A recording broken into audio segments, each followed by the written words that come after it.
Hi friends, ఇది మీరు విన్నారా? పాన్ ఇండియా స్టార్ ప్రభాస్ గారు హీరోగా నటిస్తున్న ది రాజాసాబ్ చిత్ర టీజర్ 2025 జూన్ 16వ తేదీన విడుదలైంది. ఈ సందర్భంగా ఈ చిత్ర దర్శకుడు మారుతి గారు తన తండ్రిని తలుచుకుంటూ సోషల్ మీడియాలో ఓ ఎమోషనల్ పోస్ట్ పెట్టారు. తను ఏమని రాసుకొచ్చారంటే, మచిలీపట్నంలోని సిరి కాంప్లెక్స్, గతంలో దాని పేరు కృష్ణకిషోర్ కాంప్లెక్స్ అని పిలిచేవారు. ఒకప్పుడు ఇక్కడే మా నాన్న చిన్న దుకాణం పెట్టుకొని అరటిపళ్ళు అమ్మేవారు.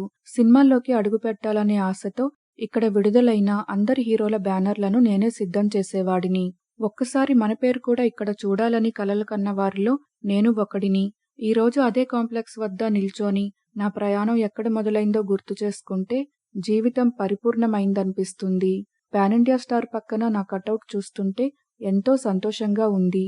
ఇంతకు మించి ఏం కావాలి? ఈరోజు మా నాన్న ఉండుంటే ఎంతో గర్వపడేవారు. ఆయన్ని నేనెంతో మిస్ అవుతున్నా. మీరందరూ నాపై చూపించిన అభిమానానికి థాంక్యూ అనేది చిన్న పదంలా అనిపిస్తుంది. ఉన్న సమయంలో మన బాధ్యతలను నెరవేర్చాల్సి ఉంటుంది. నేను ఏ విధంగా మన డార్లింగ్ను చూపించాలని ఆశపడ్డానో అదే విధంగా మీ అందరికీ చూపించనున్నాను. మీ అందరి ఆశీస్సులు కావాలి అని తెలిపారు మారుతి గారు.